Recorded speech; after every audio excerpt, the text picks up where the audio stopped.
नमस्कार साथियों, आज हमारा आप सभी के बीच में आने का एक विशेष उद्देश्य है। हिसार के अंदर एक पुलिस कर्मचारी की हत्या कर दी गई है गोली मारकर। जी हाँ, आप सही सुन रहे हैं। हिसार पुलिस चौकी इंचार्ज की गोली मारकर हत्या कर दी गई है। क्या कारण रहा इसके पीछे? कि वो लॉकडाउन का पालन करवा रहा था। पुलिस कर्मचारी लॉकडाउन का पालन करवा रहा था, सरकार की गाइडलाइन का पालन कर रहा था, समाज की सेवा कर रहा था, जनता की सेवा कर रहा था। आज हमारा देश एक अजीब परिस्थितियों से गुजर रहा है। हमें इस चीज का बड़ा अफसोस हो रहा है कि जब किसी संत समाज पे, साधु समाज पे कोई आरोप लगते हैं या उनके साथ कोई हत्या या मारपीट या झगड़े की कोई भावना आती है, तो दूसरा साधु समाज उसमें बात करने से कटता है। क्यों कटता है? क्योंकि हमारे देश के लोगों की भावना यह बन गई है क्योंकि ये तो उसी की बिरादरी का है, इसलिए उसके बारे में बात कर रहा है। लेकिन पुलिस कर्मचारी, सेवा, सुरक्षा, सहयोग की भावना रखने वाले हमारे देश की पुलिस कर्मचारी, हमारे स्टेट के पुलिस कर्मचारी, हम पुलिस डिपार्टमेंट से नहीं है, हम एक आम आदमी है। जी हाँ, हम एक आम आदमी है और हमें इस चीज पर बड़ा रोष है, बड़ा गुस्सा है कि कैसे एक पुलिस कर्मचारी की हत्या कर दी जाती है, जबकि वो अपने प्राणों को दांव पे लगाकर देश की सेवा के लिए, समाज की सेवा के लिए, आप सबकी सेवा के लिए वो ड्यूटी कर रहा है। क्या दोष था उसका जो उसको गोली मार दी गई? लॉकडाउन का पालन कराना उसे सरकार की हिदायत है। सरकार किसी का बुरा नहीं कर रही है। ये कोरोना वायरस, कोविड-19 एक ऐसी महामारी है, ऐसी बीमारी है जिसके घर में, जिसके परिवार में एक बार लग गई, पूरा घर बर्बाद है, तबाह है। चाहे आप कितने भी पैसे वाले हो, कितने भी अरबपति हो, कितने भी करोड़पति हो, आप खत्म हो जाओगे। इस चीज को दिमाग में बैठा लो साथियों। मुझे बड़ा अफसोस है और बड़ा दुख हो रहा है कि एक चौकी इंचार्ज, एक पुलिस कर्मचारी की हत्या कर दी गई। अरे भाई, उसका परिवार होगा, उसकी भी माँ होगी, उसकी भी बच्चे होंगे, उसके माता पिता, उसके भाई बंधु सभी होंगे, लेकिन आप सब लोगों ने कितना बड़ा एक देश के एक ऐसे सिपाही को जो कर्तव्य निष्ठा से अपनी ड्यूटी कर रहा था, एक किसी गलत व्यक्ति ने उसकी हत्या कर दी। उसका हमें अफसोस है, बहुत अफसोस है। आए दिन हम देखते हैं, मानते हैं हम, कुछ कर्मचारी अपनी पद का दुरुपयोग करते हैं, मानते हैं, लेकिन उसके बावजूद सभी उंगली बराबर नहीं होती, सभी पुलिस कर्मचारी बराबर नहीं होते। आप इस चीज को दिमाग में बैठा लीजिए, सोच के समझ के देखिए। अगर देश में, हमारे राज्य में, हमारे जिले में, हमारे स्टेट में, हमारे इलाके में अगर पुलिस कर्मचारी तैनात ना होते और पुलिस अपनी ड्यूटी निष्ठा से ना कर रही होती, तो आज कोरोना वायरस इतनी बड़ी मात्रा में फैल चुका होता कि पूरा देश खत्म हो जाता, पूरा देश बर्बाद हो जाता। ये बात हमें अपने दिमाग में बैठा लेनी चाहिए। लेकिन नहीं, हमें गुमान है, घमंड है। किस चीज का है भाई? हम पैसे वाले हैं, हम रुतबे वाले हैं, हम नेता हैं, हम बड़े अधिकारी हैं, पुलिस को हम कुछ समझते नहीं है। ये आपकी छोटी मानसिकता की सोच है, छोटी मानसिकता की कमी है। जब तक कोई आम आदमी, कोई आम इंसान पुलिस के साथ नहीं खड़ा होगा, आम समाज के साथ खड़ा नहीं होगा, तब तक भेदभाव की राजनीति चलती रहेगी। जब पुलिस कर्मचारी इस मुद्दे पर बोलेगा तो बोलो भाई, ये तो पुलिस वाला है इसलिए पुलिस वाले की महर ले रहा है। लेकिन हम आपको बता दें, हम कोई पुलिस कर्मी नहीं है, हम एक आम आदमी है, समाज के आम आदमी, सामाजिक सेवक। लेकिन हमें इस चीज का अफसोस है। जब मैंने इस चीज को, इस न्यूज को देखा, सुना, मुझे बेहद दुख हुआ कि एक पुलिस कर्मचारी जो पूरे परिवार को छोड़कर अपनी मातृभूमि, अपने समाज की रक्षा के लिए वो ड्यूटी करते हुए अब लॉकडाउन का पालन करवा रहा था, तो उसके ऊपर गोली मार दी गई। कितनी नीचता का काम है ये। और इसके अंदर कहीं ना कहीं हमारे आम नागरिकों की भी लापरवाही स्पष्ट रूप से नजर आती है। क्योंकि जो गुंडा ताकतें होती हैं, जो बदमाश ताकतें होती हैं, वो भीड़ का सहारा लेकर ही किसी अपराध को अंजाम देते हैं। ये बात हमें दिमाग में बैठा लेनी चाहिए। अरे सरकार यही तो कह रही है घर में रहो। आपने चाइना के हालात नहीं देखे शायद? घर के दरवाजों के बाहर तख्ते ठोक दिए गए थे, फंटे लगा दिए गए थे। आप जैसे हो, जिस हालात में हो, आपके पास खाने को राशन है या नहीं है, आप घर में ही रहोगे। ये हालात थे चाइना के। अरे धन्यवाद करो, शुक्र मनाओ हमारे देश की गवर्नमेंट का, जिन्होंने तुम्हें खाने पीने की आजादी दे रखी है, घूमने फिरने की आजादी दे रखी है, लेकिन तुम उसका दुरुपयोग कर रहे हो। आज जब तुम्हारे माता पिता तुम्हें अच्छी शिक्षा के लिए, स्कूल भेजने के लिए, पढ़ने के लिए डांटते हैं तो तुम्हें बहुत बुरे लगते होंगे, जहर लगते होंगे। लेकिन जब वही माता पिता यह कहते कि मेरा बेटा आईएएस बना है, तुम्हें बैठने की खुशी होती है आईएएस की कुर्सी पर, आईपीएस की कुर्सी पर और एक नेता की कुर्सी पर, तब तुम सोचते होंगे आज मैं पढ़ा लिखा हूं, इस वजह से यहां पे बैठा हूं। अरे ये वही सरकार है जो तुम्हारा हित चाह रही है, एक माँ बाप की तरह तुम्हारा पालन पोषण कर रही है, हर किसी के लिए यह है जागरूक है, हर किसी की मदद करना चाह रही है। मानते हैं, हम मानते हैं कि कुछ राजनेता भ्रष्ट हो चुके हैं, लेकिन ये कब नहीं थे, यह हमेशा थे। राम के राज्य में भी मंथरा जैसी दासी होती थी, आप क्यों भूल जाते हो, जिसकी वजह से पूरा अयोध्या शोक के माहौल में डूब चुका था। अरे आज हमें एक ऐसा नेक दिल और सब कुछ त्याग कर समाज और देश के प्रति कर्तव्यनिष्ठ नेता मिला है। अरे भाइयों, वो कहते हैं कि अगर किसी की प्रशंसा सुननी है या करनी है तो दूसरे से पूछो। घर के लोग शायद उसकी प्रशंसा कर दे, कम कर दे, ज्यादा कर दे, लेकिन अगर देश और दुनिया उसकी प्रशंसा कर रही है तो कुछ तो खूबी होगी उसमें, कुछ तो क्वालिटी होगी। अरे तुम्हारे देश का गौरव है।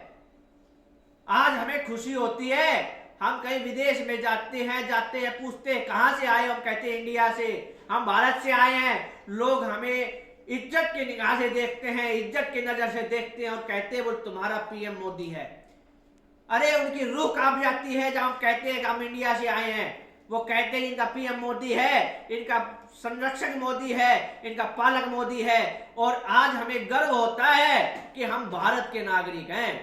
आज हमारा देश जिस मुकाम पे है, जो विश्व शक्ति के रूप में उभर रहा है, कहीं ना कहीं हमारे देश के केंद्रीय नेतृत्व का बहुत बड़ा योगदान है। आज हम देख रहे थे, काफी दिनों से खबरें आ रही हैं कि कुछ मजदूर वहां पे मर गए, कुछ ट्रकों में मर गए, कुछ एक्सीडेंट हो गया, कुछ बस पलट गई। अरे भाइयों, तुम्हें कहा किसने था जाने के लिए? तुम्हें यार यहाँ बैठे बैठे तुम्हारे को राशन दिया जा रहा है, तुम्हारी व्यवस्था की जा रही है। किसी को कोई समस्या है तो तुमने 100 नंबर पर भी फोन किया है, वो भी तुम्हें राशन देके गए हैं। इस चीज का मैं खुद गवाह हूं, मैंने देखा है। मान सकता हूं कि कुछ ग्राम पंचायत, कुछ ब्लॉक के जिला सचिव, ब्लॉक सचिव, बीडीओ कुछ कर रहे हैं भ्रष्टाचार, मानता हूं मैं इस बात को। लेकिन फिर भी हम यह नहीं कह सकते कि बिल्कुल अंधभक्ति यहाँ पर हो रही है या अंधा कानून यहाँ पर चल रहा है। नहीं, ये गलत है। आपने 10 फोन किए, 8 में आपको रिस्पॉन्स ना मिला हो, लेकिन 2 फोन में आपको तुरंत रिस्पॉन्स मिला है। आपको खाने के लिए चीज भेजी गई है, दाल भेजी गई है, आटा दिया गया है, रहने के लिए जगह भी दी गई है।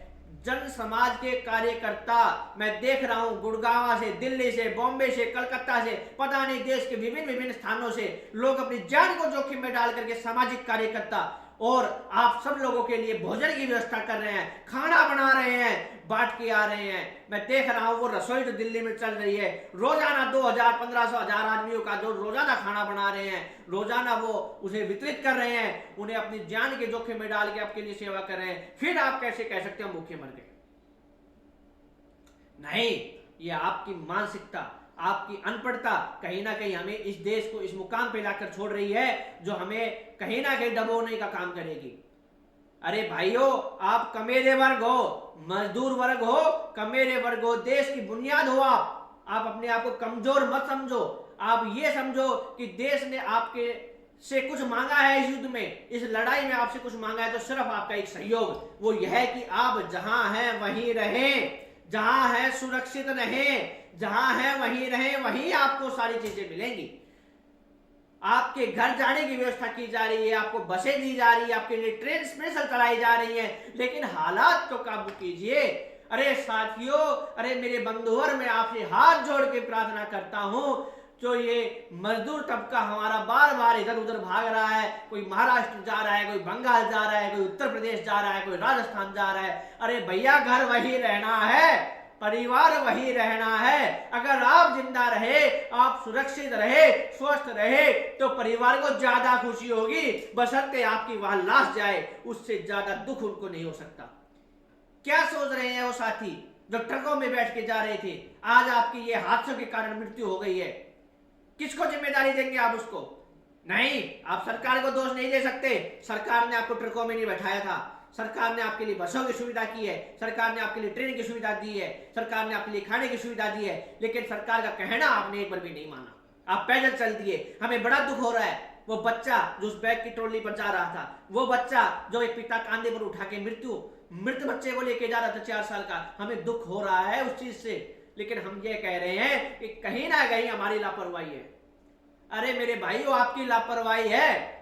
क्या सोचते हैं आप? आपको बुखार है, आप बताएंगे नहीं, आप घर पहुंच जाएंगे। मान गए, हम मान गए आप घर पहुंच गए, लेकिन क्या आप घर जाने के बाद जिंदा रह पाएंगे? क्या आप अपने परिवार को बचा पाएंगे? क्या आपका परिवार सही रह पाएगा? इस चीज की कौन जिम्मेदारी लेता है? यही आपकी मूर्खता है, सबसे बड़ी मूर्खता है। जब स्क्रीनिंग हो रही है, आपके टेस्ट किए जा रहे हैं, आपको जांच के पश्चात पूरी बसों को, ट्रेनों को सैनिटाइज करके सोशल डिस्टेंसिंग का पालन करते हुए आपको घर पहुंचाया जा रहा है, तो भैया जब 1 महीने रुक गए, 1.5 महीने रुक गए, तो 5, 10 दिन, 20 दिन और भी रुक सकते हो। कोई बड़ी बात नहीं है, कोई बड़ी बात नहीं है। ये देश हिंदुस्तान है। 5 दिन अगर आपने पड़ोस से भी आटा मांग लिया तो मना नहीं करेगा। आपको किसी कर्मचारी की बात देखने की जरूरत नहीं है। मुझे विश्वास है अपने 130 करोड़ देशवासियों पर, और गर्व करता हूं उन देशवासियों पर जो हमारे हिंदुस्तान में रहते हैं। चंद लोगों की वजह से देश को बदनाम नहीं होने देंगे हम। आज बड़ा क्रोध आ रहा है, गुस्सा आ रहा है, लेकिन कुछ कह नहीं रहे, हम कुछ नहीं कह रहे, सिर्फ एक अनुरोध कर रहे हैं कि हमारे जो पुलिस कर्मचारी हैं, इस देश के जो पुलिस कर्मचारी हैं, जो हरियाणा के पुलिस कर्मचारी हैं, अगर उन्होंने 1 दिन के लिए भी वर्क सस्पेंड कर दिया, आप समझ नहीं सकते देश के, हरियाणा के हालात क्या हो जाएंगे। आप सोच नहीं सकते आपके हालात क्या हो जाएंगे। आप ये मान के चलो, हर घर के अंदर 1 या 2 लाशें पड़ी होंगी, उसके लिए कोई दुर्घटना की जरूरत नहीं है। ये कोरोना वायरस ही काफी है। मैं माननीय मनोज यादव जी डीजीपी साहब से अनुरोध करना चाहूंगा, माननीय मुख्यमंत्री साहब से अनुरोध करना चाहूंगा, और माननीय न्यायालय से भी अनुरोध करना चाहूंगा, जो ये हिसार के प्रोकी इंचार्ज की हत्या हुई है, इसमें तुरंत प्रभाव से अपराधियों की गिरफ्तारी हो और फास्ट ट्रैक कोर्ट के द्वारा इस मामले की सुनवाई हो। पुलिस कर्मचारी कोई 30, 40, 50 हजार का लेने वाले खाली मामूली सा अधिकारी या कर्मचारी नहीं है, वो हम सबका रक्षक है। हमें ये मानना पड़ेगा। आप उसकी सख्ती से डरते हो ना, अगर आपने कोई अपराध नहीं किया तो डरना क्या? अरे माँ बाप भी सख्ती करते हैं, लेकिन तुम्हारे अच्छाई के लिए पुलिस सख्ती कर रही है, तो देश के भविष्य के लिए, तुम्हारे भले के लिए, तुम्हारे जीवन को बचाने के लिए। लेकिन तुम हो कि मूर्खता की सब हदें पार कर रखी है। आज हमारा क्षेत्र का खोल थाना, पूरा खोल थाना क्वारंटाइन है, पूरे पुलिस कर्मचारी सभी थाने के अंदर लोग हैं। क्यों है वो? अरे आप सबकी रक्षा की वजह से। उन्होंने आप सबके लिए काम किया, आप सबके लिए जिम्मेदारी निभाई, ड्यूटी निभाई। उनमें से कोई 2 व्यक्ति कोरोना पॉजिटिव निकल आए, उनकी वजह से आज उनको एक कैदी की जिंदगी बितानी पड़ रही है, वो भी क्वारंटाइन है, अपने थाने के अंदर है। अरे भाइयों, आपको दिमाग में बैठा लेनी चाहिए, पुलिस नहीं तो हम नहीं, पुलिस नहीं तो हम नहीं, और हम नहीं तो ये सब कुछ नहीं, दुनिया नहीं। पैसा काम नहीं आएगा, पावर काम नहीं आएगी। क्या भूल गए? कश्मीर, कश्मीर पंडितों का हाल, वो जो देश कश्मीर से खाली करा दिए गए थे क्योंकि वहां कानून व्यवस्था नहीं थी, कानून की व्यवस्था खराब थी। वहां पे चंद गुंडा ताकतों ने सबको खत्म कर दिया था। आप क्यों भूल जाते हो? अगर आपका देश का संरक्षक एक अच्छा नेता कर रहा है और आपके देश की रक्षा पुलिस कर रही है, तो आप देश के अंदर सुरक्षित हो, और आपके देश के बॉर्डर पे अगर सैनिक लड़ाई लड़ रहा है तो आपका देश सुरक्षित है। यह बात हमें दिमाग में बैठा लेनी चाहिए। कि पुलिस इस देश की धड़कन है, इस देश का दिल है, तो हमारे सेना पर, बॉर्डर पर खड़े जवान इस देश की नब्ज हैं। अगर एक नब्ज कट गई, खून का दौरा बंद हो जाएगा, शरीर खत्म हो जाएगा, शरीर जिंदा नहीं बचेगा। आपको यह हमारा प्रार्थना है, निवेदन है कि जो हमारे चौकी इंचार्ज के साथ घटना हिसार में हुई है, ऐसी कोई भी घटना देश के किसी भी पुलिस कर्मचारी के साथ नहीं होनी चाहिए, किसी भी पुलिस कर्मचारी के साथ नहीं होनी चाहिए। अन्यथा देश का आम नागरिक चुप नहीं बैठेगा। आप क्या सोचते हो कि हमने क्या पुलिस कर्मचारी को मारा है, जो भाई साहब इतनी बड़ी बात कर रहे हैं? नहीं, आपने नहीं मारा, लेकिन कहीं ना कहीं आपका सहयोग रहा है, क्योंकि भीड़ एक ऐसी चीज है जो अपराध को जन्म देती है। आतंकवादी, अपराधी, अपहरणकर्ता, मर्डरर, क्रिमिनल, चोर, लुटेरे, बदमाश सब भीड़ का ही सहयोग लेके भीड़ के अंदर घुस के बड़े बड़े कारनामों को अंजाम दे देते हैं। तो हमें यह समझना चाहिए कि जहां भीड़ नहीं होगी वहां अपराध भी नहीं होगा। बहुत कम चांस है बिना भीड़ के अपराध होना। माना कि किसी ने अपराध कर भी दिया तो तुरंत उसके ऊपर पुलिस शिकंजा कर सकती है, उसको पकड़ सकती है, लेकिन वहां भीड़ बहुत ज्यादा हो गई तो वो अपराधी बच के निकल जाएगा। अब हमारा आपसे यही निवेदन है, लॉकडाउन है, घर पे रहे, नहीं रहना तो भाई बाहर जाए, लेकिन मरोगे, कोरोना है ये, बेमौत लेके मरेगा, बेमौत मरोगे। कुछ काम नहीं आएगा, रुपया नहीं आएगा, पैसा नहीं आएगा, पावर पद भी काम नहीं आएगा। मानसिकता को सुधारो, सोच को सुधारो, देश का भला होगा। नहीं सुधरोगे तो देश का तो बुरा होना ही है, तुम्हारा भी भला नहीं होगा। जय हिंद, जय भारत, वंदे मातरम। भारत माता की जय, भारत माता की जय, भारत माता की जय।